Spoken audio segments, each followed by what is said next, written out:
Imagina volver al mundo de Poniente. Ese universo brutal donde las traiciones se pagan con sangre, donde las coronas pesan más que las espadas y donde un error puede significar la muerte. Pero ahora imagina algo distinto.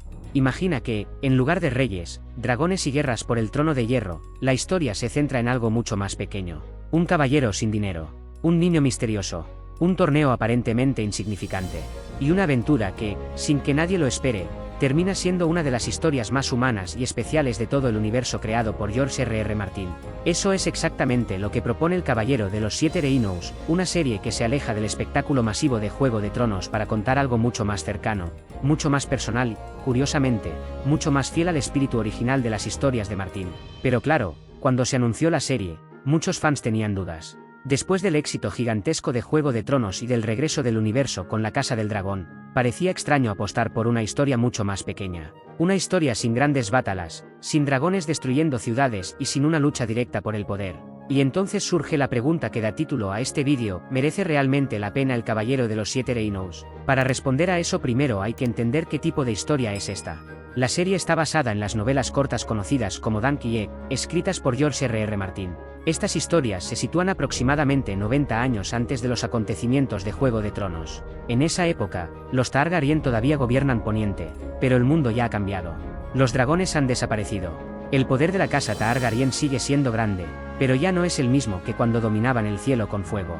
Es una época curiosa porque el reino vive un periodo relativamente tranquilo.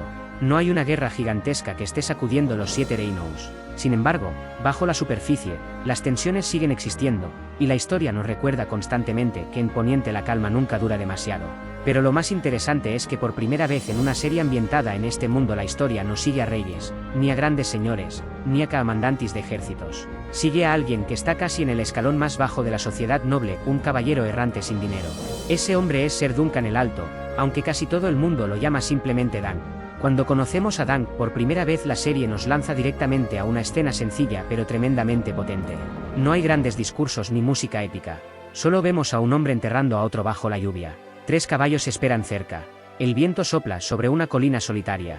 Y mientras la tierra cae sobre la tumba improvisada entendemos que la vida de Dunk acaba de cambiar para siempre.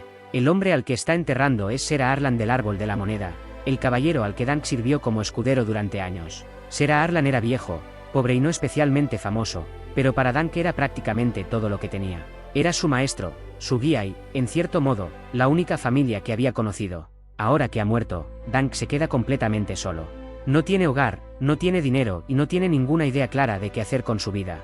Pero antes de morir, Ser Arlan hizo algo que podría cambiarlo todo: lo nombró caballero. O al menos eso dice Dunk. El problema es que en Poniente las cosas no funcionan tan fácilmente. Para que alguien sea reconocido como caballero normalmente hay testigos, hay rituales, hay reconocimiento social.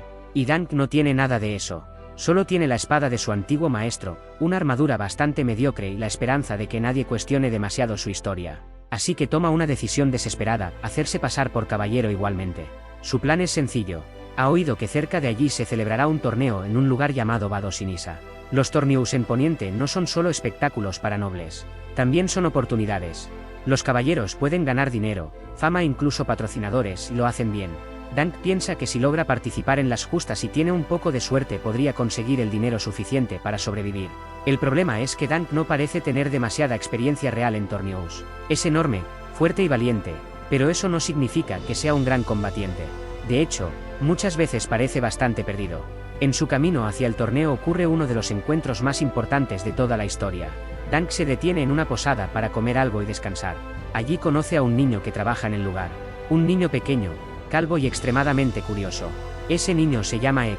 Al principio Egg parece simplemente un huérfano más que intenta sobrevivir en un mundo duro. Pero rápidamente queda claro que no es un niño cualquiera.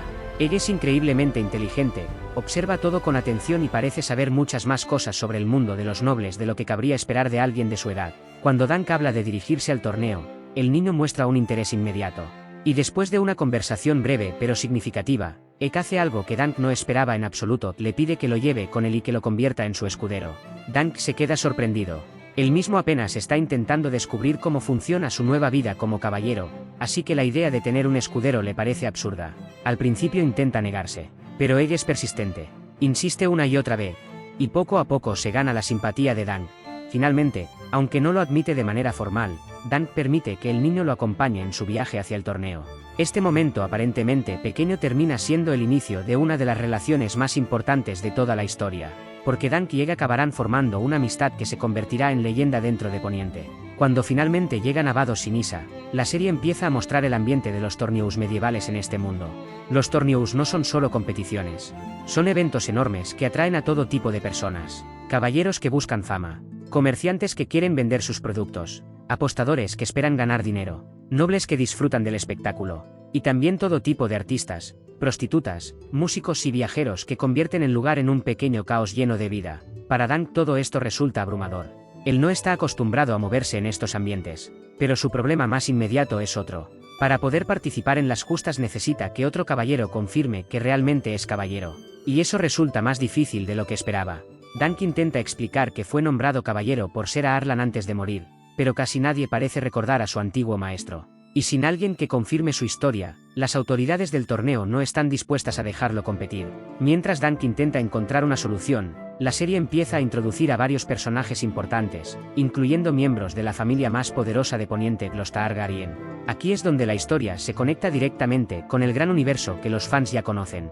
Sin embargo, los Targaryen que aparecen en esta época son muy diferentes a los que vimos en Juego de Tronos o en la Casa del Dragón. Entre ellos destaca Baellar Targaryen, el heredero al trono de hierro. Baellar es un personaje interesante porque representa un tipo de líder que no solemos ver demasiado en este mundo. Es honorable, razonable y parece genuinamente preocupado por hacer lo correcto. Muchos creen que si algún día llega a ser rey podría traer una era de estabilidad al reino, pero no todos los Targaryen son así. Entre los príncipes también se encuentra Aerion Targaryen, un personaje que rápidamente deja claro que la famosa locura de la familia Targaryen sigue muy presente. Aerion es arrogante, cruel y disfruta humillando a los demás. Desde el primer momento se presenta como alguien peligroso, alguien capaz de causar problemas enormes simplemente por capricho. Esta diferencia entre los distintos miembros de la familia real añade una capa muy interesante a la historia porque nos recuerda que el destino de Poniente muchas veces depende del carácter de quienes llevan la corona. Mientras todo esto ocurre, Dunk sigue intentando encontrar una forma de participar en el torneo, pero su historia da un giro inesperado cuando se cruza con varios nobles y caballeros que empiezan a complicar aún más su situación. Su tamaño y su presencia llaman la atención, pero también lo ponen en situaciones incómodas. En más de una ocasión queda claro que Dunk no encaja del todo en el mundo elegante y lleno de reglas de la nobleza. Sin embargo, también hay algo en el que resulta difícil de ignorar. Dunk puede no ser el caballero más refinado, pero tiene algo que muchos otros han perdido: honestidad. Mientras tanto, Egg continúa demostrando que sabe mucho más de lo que aparenta. Conoce los nombres de muchos caballeros, entiende las relaciones entre las casas nobles y, en más de una ocasión, corrige a Dunk cuando éste se equivoca sobre cuestiones básicas de etiqueta o historia. Estas pequeñas escenas no solo aportan humor, sino que también empiezan a sembrar pistas sobre el gran secreto que el niño guarda. Un secreto que cambiará completamente la percepción que Dunk tiene de él. Mientras Dunk se estaba enfrentando a Aerion en la taberna, Aerion estaba por cortarle la mano a Dunk en un momento y, por suerte, Egg evita que Dunk vaya demasiado lejos. Y Aerion se inclina a escuchar a Egg, ya que él es su hermano. Egg resulta ser uno de los hijos perdido, y el noble Bouracho de la taberna del estreno fue el otro hermano perdido. La verdadera identidad de Egg es Aegon Targaryen, lo que da un poco de peso al pronóstico anterior del adivino local de que se convertiría en rey y moriría en un incendio. Después de saber la verdad de Egg, Dunk se encuentra encerrado, pero conocedor de la bondad del niño. Ser Duncan lo defiende cuando es llamado frente al tío de este y heredero al trono de hierro. Tras el conflicto con Aerion Targaryen, Ser Duncan el Alto es condenado a un juicio a 7, una antigua tradición ándala donde 7 campeones luchan contra 7 para que los diosas decidan quién tiene la razón. Dunk debe encontrar 6 caballeros que luchen a su lado contra los Targaryen. Poco a poco reúne aliados: Praemon Fosobai, Ser Raabin Rislim, Laio Unel Baratheon, el príncipe Daeron Targaryen, y otros caballeros. Sin embargo, en el último momento Ser Steffon Fosobai traiciona a Dunk y se une al bando Targaryen. Para completar su equipo, Dunk decide nombrar caballero a Raemon Fosobai, que lucha en su lugar. Durante el combate, brutal y caótico, Dunk recibe un fuerte golpe en la cabeza y recuerda su pasado en Flibaatan, cuando era un niño pobre que sobrevivía robando tras la guerra. En esos recuerdos aparece Ser Arlan del Árbol de la Moneda, el caballero que lo rescató y lo inspiró a convertirse en caballero. Finalmente, Dunk logra derrotar a Aerion y obligarlo a rendirse, ganando el juicio. Sin embargo, la victoria se vuelve amarga cuando Baellar Targaryen, que había intervenido para ayudar a Dunk, muere por un golpe en la cabeza recibido durante la batalla. Tras su muerte, Maekar Targaryen se convierte en el nuevo heredero al trono de hierro. Cargado de culpa por haber causado accidentalmente la muerte de su hermano, ofrece a Dunk un lugar en su corte y permitir que Aegon Targaryen sea su escudero. Al principio Dunk rechaza cualquier vínculo con los Targaryen, pero finalmente acepta llevar a Aegon como escudero, aunque prefiere seguir siendo un caballero errante, iniciando así sus futuras aventuras. Pero antes de llegar a ese punto, la serie se toma su tiempo para construir el mundo y los personajes. A diferencia de otras historias de Poniente que están llenas de conspiraciones políticas desde el primer minuto, El Caballero de los Siete Reinos apuesta por algo distinto. Nos permite conocer a Dunk y a Ed, entender sus motivaciones, ver cómo se enfrentan a un mundo que muchas veces parece demasiado grande para ellos. Y es precisamente esa escala más humana lo que hace que la historia funcione tan bien. Porque al final, detrás de Torneos, príncipes y conspiraciones, esta es una historia sobre algo mucho más simple, un hombre que intenta ser honorable en un mundo que muchas veces no recompensa el honor. Y esa idea será puesta a prueba muy pronto. Aquí tienes mi último vídeo, corre, ve a verlo, que es una pasada.